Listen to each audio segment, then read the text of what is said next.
Basics of Life. We are back again. Oh, I feel like I was just here. Yeah, I know. So Like you're starting to wear Like out a your stray- welcome. He's like a stray dog. the stray dogs. cat. Well, the stray cats are the ones Yeah. you can't get rid of. At least a dog you can, usually the owners are looking for the stray dog. Nobody the stray wants cat. a stray cat. So, hey, we talked on envy last time. envious You're of not your shirt. envious of my shirt. You just like it. I like it. Well, I want what you have. Anyway. Well, all right. Thanks for being with us. We'll see you now. So, you want to talk about something today that you struggle with deeply? This is an intervention with John. Is it just you and me, or is there other people coming? Yeah, well, by the end of the show, the be a room whole will be group. full. We talked about envy last show, which was great. Yeah. It was one of your best shows. Ever. It was really, really one of your few good shows. But you think they're all great. Let's talk about pride. Let's talk about the famous love chapter. Yeah. Love is patient, love is kind. Yeah. It does not envy. It does not boast. Right. Why doesn't love boast? I mean, let's talk about. I think we all know pride's not a good thing, but It's not a good thing, and we all know it. The interesting thing is, but it's the probably biggest reason and the biggest inhibitor in having great relationships. We were talking about the relationships in the last show about envy, and it's kind of, I think it's interesting that Paul in that love chapter puts jealousy and boasting, and pride kind of all in that same statement that this is what love isn't. And I think that that's the thing, is that when we look at healthy relationships and we look at having and making the most out of our relationships, the thing that gets in the way more than anything else, I think, is pride. Yeah, so in a healthy relationship, we want what's best for one another. And so envy obviously gets in the way of that, but pride does too. Pride gets in the way, and I think that the thing that pride, it is so. It's really interesting because we talked about envy and how it kind of does a disservice to ourselves because we look at what other people have and are envious, which is also saying, I don't like me. Mm-hmm. Where pride's kind of just the opposite. It's almost a sister, but in the opposite way that says, I'm better than others. In both ways, we're separating ourselves from our relationships. Pride side says, what I'm saying is that I got it all going on. It's about me. Things aren't good unless it's about me. As we can, and you can obviously see why that gets in the way of our relationship. Sure. Well, and we were just talking about it before we went on air here, is the difference between cats and dogs. Yeah. Right? That's right. right. A dog is humble and kind of wants Right. to become, and the Cat's aloof and kind of, it's about the me. pride. Yeah, it is all about me, right? Yeah, you're kind of like a cat. Yeah. You're more like a cat. Well, and I'm learning I don't want to be because my cat is demon possessed. That's a whole other show, but I think it's good though. I think it's good. Speaking of cats, I think it's good for us to look at ourselves. I was talking about this in a message, but I think there's we know pride is a problem, but I think in our relationships, if we just really look at it in our relationships and go, how does pride hurt our relationships? Mm-hmm. I think we can look at this, and it's helpful for us because, again, pride comes out in a lot of different ways, to look at some things about pride and go, this is how it gets in the way of our relationships. Because what it does is it helps us to then go, where is it that I struggle with pride? Well, and I was going to say, I think pride's pretty subtle. I mean, it's easy to see pride like Donald Trump. Right. But I think we're all more prideful than we think. Right. I mean, I know I am because I think of myself not as a prideful person, which probably qualifies me as being prideful. Yes, I wanted to say it myself, but I'm glad you admit it. It's better when the person admits it themselves. Then you they own it. Drew it out of me. You see, that's Dr. Phil sort of stuff right there. We'll trump his rating someday. So yeah, because it's subtle. I think pride can be subtle, and that can maybe even be more destructive. Yeah, absolutely. And because you look at some of these things and you go, wow, I don't consciously do that, but I do it. Mm-hmm. But four things real quickly that we can just run through. But the first thing about pride is pride diminishes others. Mm-hmm. And again, we can see how that can get in the way of our relationships, whether we consciously know it or not. If we think that we're better, we're more successful, we're better looking, whatever that is, smarter, all of a sudden we start to we start to have a comparison, because to have a better, there has to also be a worse.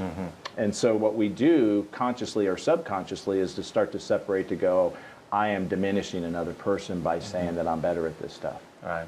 And that's a real insidious one. You know, it's like the story Jesus uses, the parable of the Pharisee and the tax collector who are praying. Yeah. The tax collector's contrite and he knows his own shortcomings, but the Pharisee's pointing at him going, thank you, God, I'm not like that. Right.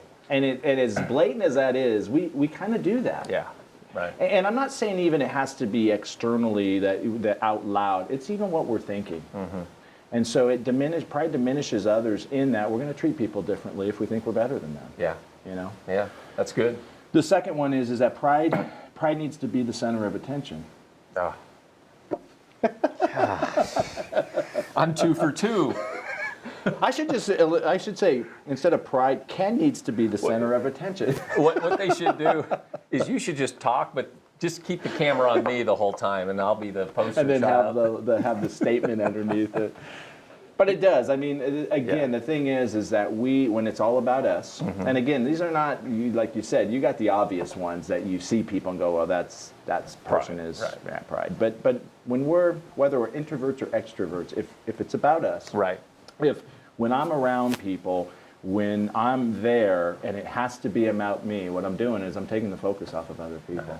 Right. You know. Yeah. And we do this, and again, I think we can see how, again, that would be a problem in our relationships. Is when I'm sitting with somebody, am I listening to them, or am I thinking, hey, I need the focus to be on me? Yeah, it's funny because pride is very subtle, because we've all had those conversations where we're talking and you know the person's not listening, they're just waiting to respond, and they haven't even heard a word you said, and that's very subtle kind of pride. But that does not help a relationship. It doesn't, because listen. it's like, okay, I'm sucking everything toward me. And you know, it's interesting because some people who are constantly even going through struggles, or you know, aren't the extrovert, will still draw that in a different way when they need all of the attention. You know, and in some ways you might see that as insecurity, but in a lot of ways it's pride that's actually driving some of that, because I need the focus. Right. There's a great quote about Facebook. Somebody wrote on there that said some people need to change their Facebook status to constantly needs attention. Yeah.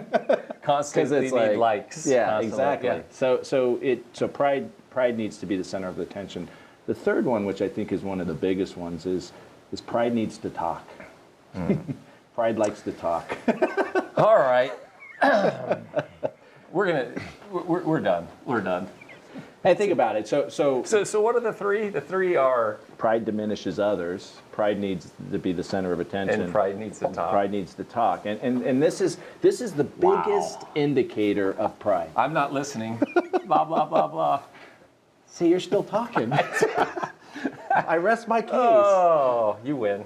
Gosh. But you think about that, because it is the greatest indicator. Jesus talked about it and said, hey, what comes out of your mouth is really in your heart. And so when we evaluate ourselves, we have to look at our speech and go, the amount of talking I do and what I'm talking about is a real indicator of what I struggle with. Right. And so you got to go through and you have to ask yourself some questions and go, hey, number one is, am I always having to be the one talking? Do I have to interject all the time? Because what we're saying in that is, hey, I'm more interesting. What I have to say really is all that matters, and you know, enough about you. You know. That's why I'm exhausted when this show's over, because John just blah blah blah. The other one we have to ask ourselves is everything I talk about me? Yeah, that's a big one. That's it says that there's the average conversation is 400 words per conversation. So, some more, some less, but 80% of those conversations, the most common words are I, me, myself, mine and myself. And it's human nature that we go, hey, this is, I'll sit in meetings sometimes, just using an example of myself, where somebody takes credit for something. And I'm sitting there trying to figure out ways to interject that it was my idea. That you had a part of, Why does that? And I go, and I'll try to say it and go, it doesn't matter. Well, yeah, it does, or I wouldn't be bringing it up, right? I need people to know this, right. Yeah. But when we're talking about ourselves, or hey, we we look at it and go, hey, my job, my knowledge, my cars, my house, it's all that stuff that I want to talk about me, is an indicator of, am I struggling with some pride? And again, in our relationships, you can see if pride's doing all the talking, Yeah. our relationships are not going to be close. Right. Right? Yeah. It's just going to be this. So we have to look at that. And then the fourth one is just, pride is defensive and stubborn. Mm-hmm. And I think this from a relationship is the biggest one. Is people don't. It's hard to admit that you're wrong. Yeah. Yeah. You think about that. Well, it takes humility to do that, and that's a tough one. I have a hard time. Somebody once said, to err is human, to admit it is superhuman. Because it is hard to say. Yeah. We look at it and go, if you look at it, there's three things about stubborn and defensiveness that are huge. One is we don't want to admit we're wrong. The second one is we don't want to compromise. Mm-hmm. So we draw lines in the sand. And I think about this. I had a friend that actually had a brother who they had a falling out, and it was a pretty big deal. But my friend, he never talked to his brother again. And his brother sadly, passed away early in life, and he never got to reconcile that. And it was all based on principle. Based on principle. Yeah. And it's that thing of, would you rather be right or have peace? Yeah. And, and it's not, again, I'm not diminishing the issue, but that's not God's plan for our relationships. Yeah. To go, hey, I'm going to draw this line in the sand and say, I'm not going to compromise, And you can see in marriages and friendships and relationships, when we don't want to admit we're wrong or we don't want to compromise, Yeah. how you get stuck. Right. It's not easy, but we have to look at it and go, am I being defensive and stubborn in these situations? Okay, so with the time we have left, I want to throw a curve on this right now. Yeah. Because you're good at curves. You were good at baseball. Actually, John's very good at baseball. Very good at baseball. I was shocked. We were in Washington, D.C. Till I was Not about to change 10. the subject, but no, you were because John brags about he's great at everything, Yeah, which is not true. But he's actually more good at than just baseball. But, so let me throw a curve. Sorry, that was a talk about a What curve. were we talking about? Pride. I think when you talk about somebody who talks about themselves a lot, who needs to be the center of attention, doesn't want, I think there's insecurity there. Absolutely. So insecurity and pride, it blurs. It's kind of the same thing. Well, and that's you hit the nail on the head again, because that is exactly what it is. And it's the last thing you would think about, right? It's the last thing you would think about, because you would look at it and go, wow, a prideful person is confident. Yeah. But it's actually just the opposite. Right. Because I have to say those things. Why do I sit in a meeting and go, I need to tell people about my accomplishment here? Because I'm insecure. Yeah. Not because, hey, if you're sitting there good with yourself and secure, then, your actions speak louder than words. Yep. Yeah. And so at the root of so much of this pride, when people look at it and go, yeah, I struggle with these things in these areas with pride, how do you deal with that? You got to look at yourself and go, am I dealing with insecurity there? Yeah. Yep. It's very counterintuitive because, again, I have a lot of people on the outside that'll go, wow, that's the last thing I would have thought about is somebody's insecure when they're prideful. Yeah. Yeah, I have a good friend who she comes across very confident, and she's very, very talented. And then she one day just said, I'm just insecure, and I wouldn't have guessed it. But I mean, that was a huge step, because she's admitting she's not like in denial, but it was like, oh yeah, you come across very strong, but it's out of insecurity. It is, and I think that, you can see how that plays out too, because the other thing in that whole thing about pride coming out a certain way, prideful people don't want to admit that they need help. Yeah. Think about that disaster. I know that in my own life. It's, because I don't want people, it's this facade that we keep up, which is kind of the Wizard of Oz, the guy behind the curtain sort of thing. We're expending all of this energy because of insecurity, trying to be something and project something, because I don't want people to think differently of me. Right. Why do we not want to admit we're wrong? Because I don't want people to think I'm stupid. Right. Because I'm insecure about that. Right. Instead of saying, I know I'm not. I'm going to make mistakes sometimes, but this is who I am. Boy, which goes back to the same theme over and over. You have to have safe relationships in your life to be able to be vulnerable and to say, because nobody is everything. Everybody has strengths and weaknesses. Everybody has insecurities. If you meet someone who you actually think does not have insecurities, you're wrong. Yeah. We all do, but when we can be vulnerable to those things, not in a crazy way, but just being honest, it creates, we don't run down this road of pride where, we don't have to talk so much. So let me just get go to the church world. Yeah. Why does the church world talk so much? Right. St. Francis said, preach always, and if you must, use words. Right. Right. I think we're just insecure. I think sometimes we're like, well, we got to talk about it. No, I think there's just, why don't we be?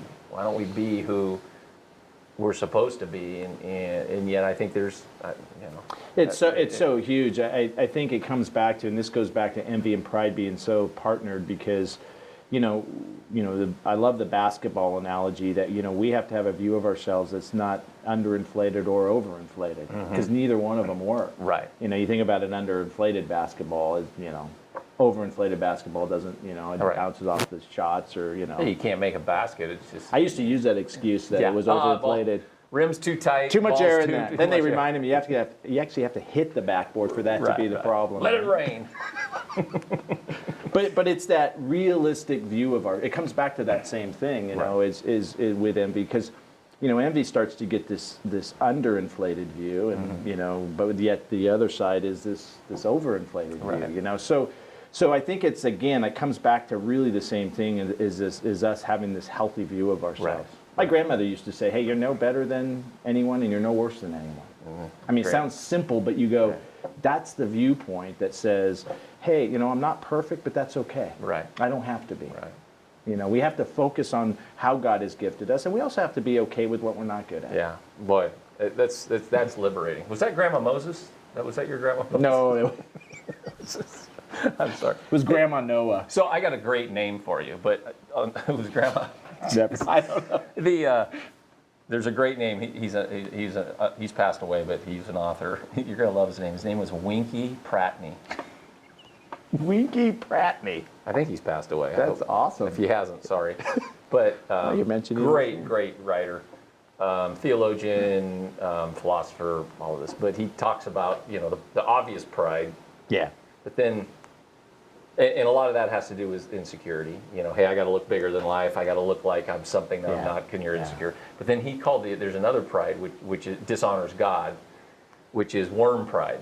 He called it worm pride, and that is I'm no good. I'm just I'm just a loser. I'm this, and it's like, well, if you were created in God's image, that's not really. Yeah, we're all broken, but that's not called it worm pride. Right. And that's actually a form of pride because you're still focused on yourself.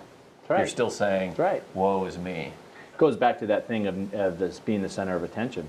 Because, again, you don't have to be an extrovert in the life of the party. You can be the person that says, I'm horrible because I want to get people to say, no, you're great. It's not that way. And it's a false humility. Right. No, that is so true. And I think that's the part that we have to look at it both ways and say, hey, I, if you think about it, I think if we develop what I would say is more God reliance than self reliance, it really does help us to start saying, I have a clear and accurate view of myself. Yeah. And that is a healthy thing. Yeah. The Bible tells us, hey, for all of us to have an honest assessment of ourselves. Right. What that means is, we're not worms. Right. But we're not the cat's meow of everything, we have this dependency. God gives us all of this. Everything that we have comes from God, and it's such a gift. Right. And we should celebrate that stuff. Yeah. But it never puts us over somebody else. We need to go back and maybe revisit this topic in a different angle, because this is really good stuff. Two things. First of all, we should do a whole show on what is the cat's meow. You've never heard of the cat's meow? Well, no, I've heard of it, but what is that? I know what it means, but why? I know it doesn't make sense. No, but I think I'll have to go back and see. But it means somebody that thinks they're all they're great. We will come back to the cat's meow. We will come back with a true definition of where cat's meow. Yeah, now I can't remember. Oh no. So when you said a true assessment of who we are, that's a great topic. Yeah. We'll come back to that because I think it's important. There's a great analogy of when you're growing up. You get image thrown at you, and you get to a certain age, and when you look in the mirror, it's like those mirrors. It's distorted mirrors, or at fairs, where it makes you look tall and short. And we look at ourselves, and we don't see ourselves for who we truly are. Right. That'd be a great topic. It would be, because that eliminates the pride. It eliminates the envy. It eliminates all of these things that you've been talking about. At the end of the day, it means we're healthy. And at the end of the day, with that, healthy people are in healthier relationships. Yeah. Period. The end. Right. Period. At the end. It's over. The cat's meow. It just hit zero. Oh, I am exhausted. Just to go home and rest. Yeah, I'm envious. I'm prideful. You're a mess. I am a mess. And you're not the cat's meow. I'm not the cat's meow. Seriously, I should just, well, we don't have time. I should just look it up right now. But hey, thanks, man. That's really good stuff. And again, we'll keep talking about this because I think it's important. The whole goal here on the basics of life is to help us just get better at the basics. And relationships are so important. It's where we live. It's why we were created. So, I'm thanks, man. super glad I'm humble. All right, for John Humility Loera and Ken Burkey, thanks for being with us, and we'll see you next time.